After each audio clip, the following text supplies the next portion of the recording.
So, finally decided to commit to doing these videos.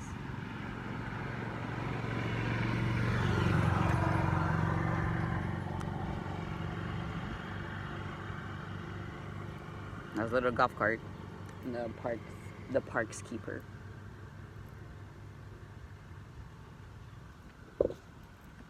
So, I guess the main reason why I haven't really committed to doing these videos every day or every week, or I don't even know, is because I've always been like, I guess, self-conscious or I guess worried or whatever of like what people would say about, you know, what I talk about or what I will be talking about. But you know, there comes a time where you just need to say fuck everybody else and you just need to express yourself, right? And you just need to express yourself the very best way you know how. And when I was younger, I didn't really know how to express myself. The only way that I knew how to express myself was to scream or to act out, give people attitude, not really be a positive impact into anyone's life. Right? I was more bitter, full of resentment. But I guess it happens when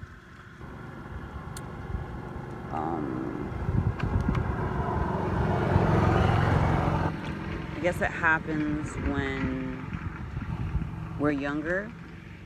You know, a lot of traumas that happen to us when we're younger, we basically carry them with us as adults, and then it makes us who we are today as adults, right? So if we did not have a good what society redeems as being good childhood, right? Like 2 parents in the household, going to a private school, going to regular school, having to walk to school or take the bus, or your parents dropping you off, just a lot of things. The way that your parents showed affection or they didn't show affection, what you saw as a child growing up as what a relationship would look like, right? Buongiorno. Morning. Like what a relationship would look like, or how you had to work, or how much you had to work, or how little you had to work, or how easy you got things, or how hard you got it, or whatever, because all of that builds you into the person that you are today, right? So what I've realized is that when you have trauma, you have to try to heal it, right? Because you can't just suppress it down. You can't just, something happens and then just kind of like brush it underneath the rug, because it's going to come up. Like the rug is going to get so full of dirt underneath that there's going to be a mountain, and you're going to have to like climb that shit, and it's going to have to, and it's like going to be a struggle, right? So it's better to deal with the feelings and the situations and things, so that way you can break the cycles of constant, right? Of breaking the cycles, right? Because our parents only know what their parents taught them, right? Our parents only know what their parents taught them. And if their parents didn't know how to raise children, or any of the things that we're all learning every single day, what type of upbringing do you think your parents had? Like if you had a bad childhood, or if you had a struggling childhood, what type of childhood do you think your parents had to show you that? I'm gonna use my life, right, as an example. My grandparents, my grandpa and my grandma, they didn't have a very good relationship. They're always fighting.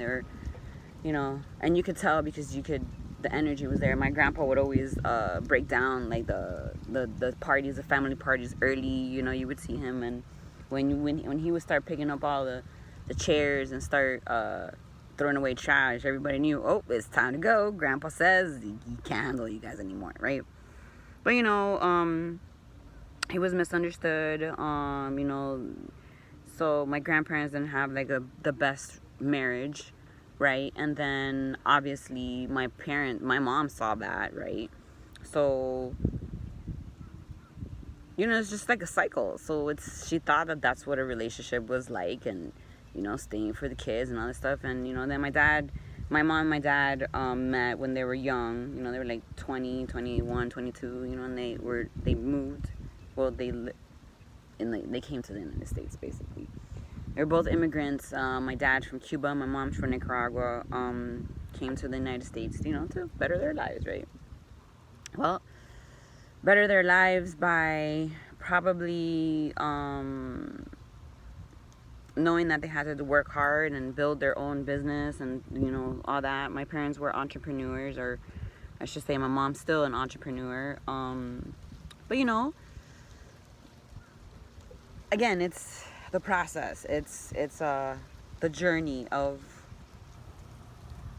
where you are today. So me being an entrepreneur, I saw that as a child. That's what was instilled into me. It was instilled that it's better to work for yourself, because you might not agree with what your boss is saying, or you know, you might not agree with the corporate world. You might want to get tattoos and just express yourself in a different way, and this is not corporate. This is not corporate, right?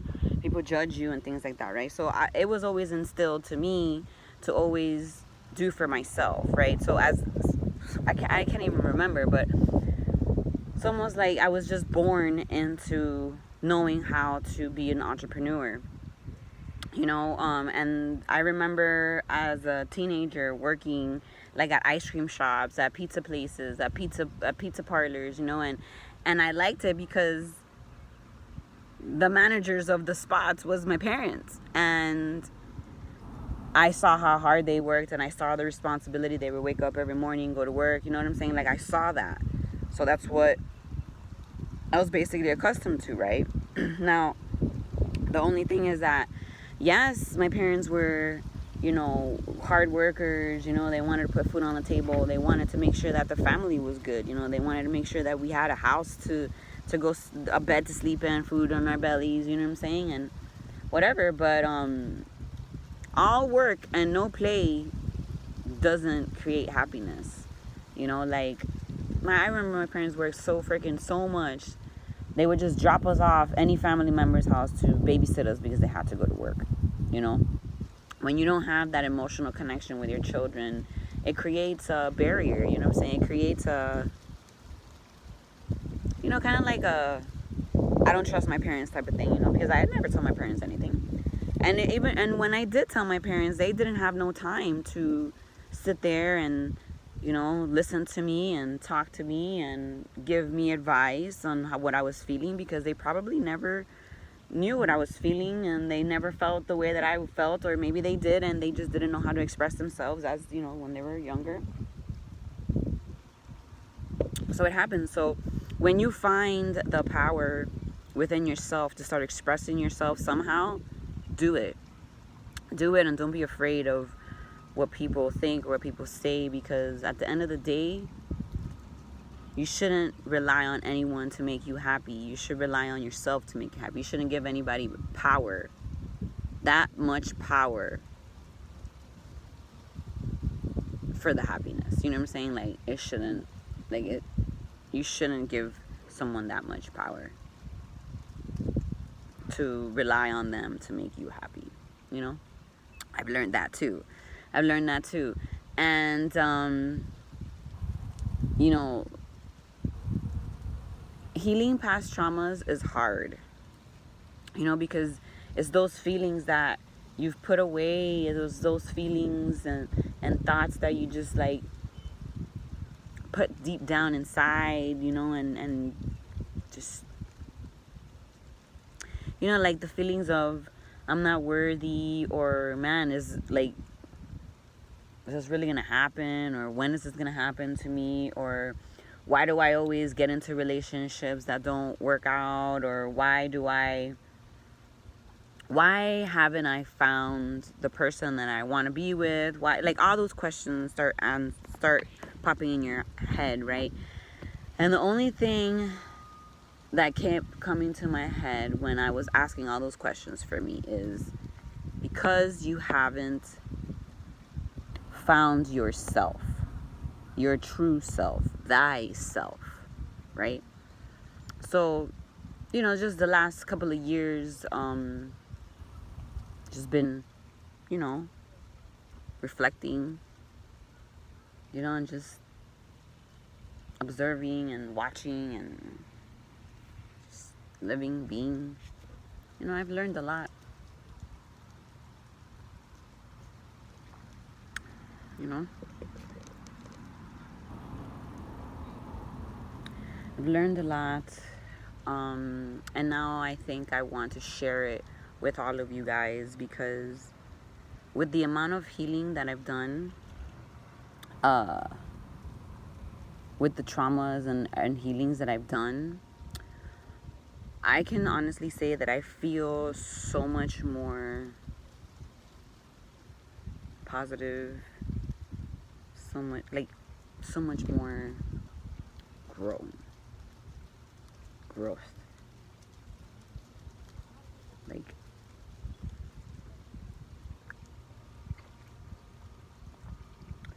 so much like wisdom from experiences that I've had in my life, right? So I don't know, I wasn't gonna make this first video super long because I don't want my videos to be super long anymore. I just kind of want to keep them to like 10-15 minutes tops, but just know that all the answers are within you. All the answers are within you, and you just have to open up your mind and take it all in, you know, take it all in. Messages are everywhere, you know. Before I leave this video, I wanted to just share just the message from the High Priestess, so we can awaken that High Priestess within us, or priest. High Priestess. Funny. It says, a mystery is to be unveiled. A new clarity around your direction is unfolding. Be willing to wait for a full reveal, but also recognize what is happening at this time. You will be gaining a valuable insight into where you are being led and for what purpose. Like I said before, I know that I'm here on this earth for more than just post-op massages. So join me in this journey, and let's see what the universe brings to us. Remember to be the light and change the perspective of life, so you can really change the perspective of your life.